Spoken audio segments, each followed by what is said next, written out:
and he's going to tell you a little bit about how he's been involved in the Patriot movement for a long time.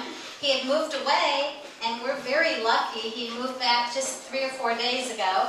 He had the Moriartys on his radio show, which is in the pamphlet. By the way, in the program, it talks about the Gmail for the pastor, and then it also has Adask's show is 1480 a.m. in Dallas. He's on at 3 o'clock for an hour, Monday through Friday, and you'll have to tune in his show. He has good people on. So this is Adask. Thank you, Gina. Oh, I can warm up under the light here a little bit. It's getting cold for me in this place. I'm used to warmer circumstances. Yeah, I moved back to Dallas. I was gone for about 9 months, and I built a little cabin up in Oregon, 50 miles from the nearest stoplight. And it was a wonderful country. It was right along a creek that would be a river down here in Texas. Up in Oregon, it's just a creek, but it'd be a river here. And the day I was supposed to move in, it burned to the ground. And as a result, I'm back here in Dallas. And I don't mind. I'm not complaining or whatever. I mean, it was just, to me, it was the good Lord wanted me to do that. But here I am back in Dallas, and all I want to say is a little bit for introduction, the Moriartys. I don't see them here, but they're here. Okay, well, started out 30 years ago, went through a divorce, became a student of the law, thought I would resolve the problem, never did.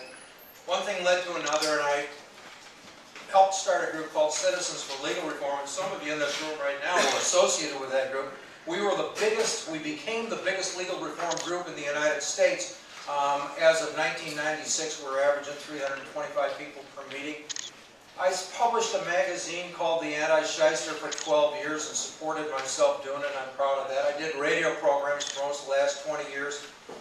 And during that time, I've been jailed for 344 days in a level 5 maximum security jail in Jefferson County, Missouri. Never convicted of a crime, never tried for a crime, never charged for a crime, but I did do 344 days in a level 5 maximum security jail. I ran for the Supreme Court in 1992. That's supposed to be illegal, but I found an 1870 law that allowed me to do that.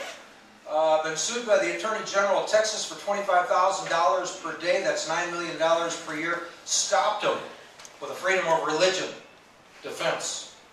I've had a certain amount of accomplishments. It's not all that many over as many years as I've been involved in. Some of them have been dramatic.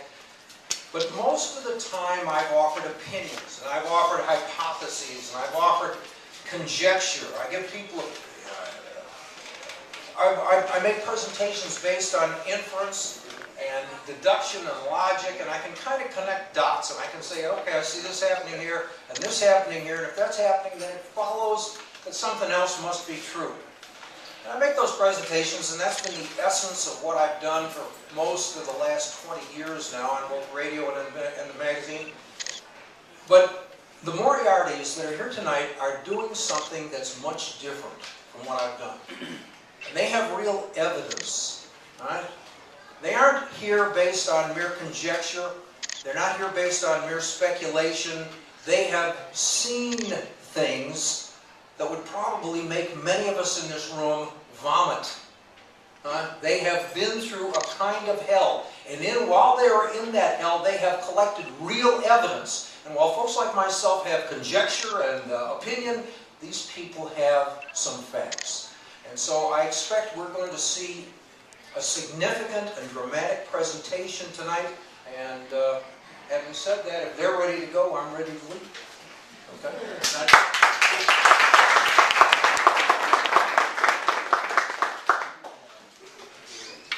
I think they're here. Now, you were on 60 Minutes too, right? Yeah, I was on 60 Minutes.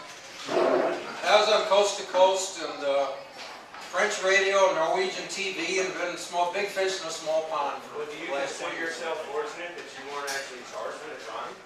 But I wasn't charged with what? Oh, That's well, they wanted to. They wanted to, but they couldn't. I did some things, and I knew how to sign my name, as nutty as that sounds. And they couldn't proceed against me because I knew how to sign my name.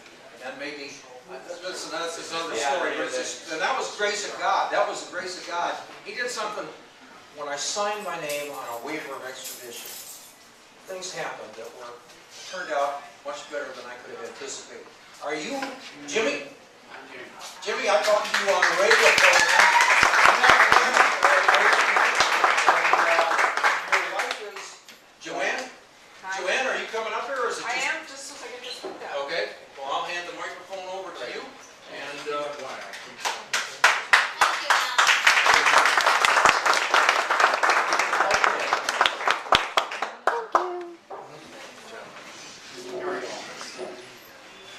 We just got here. We've moved currently from Houston. It was a forced situation. Thank you very much, the guys in Washington, D.C. But anyhow, we're happy to see y'all.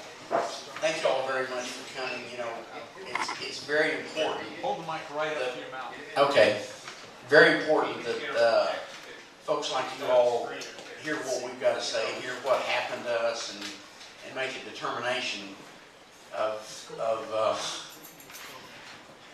what the information is, how much of it is pertinent for you and your families and friends, and then it's very, very important.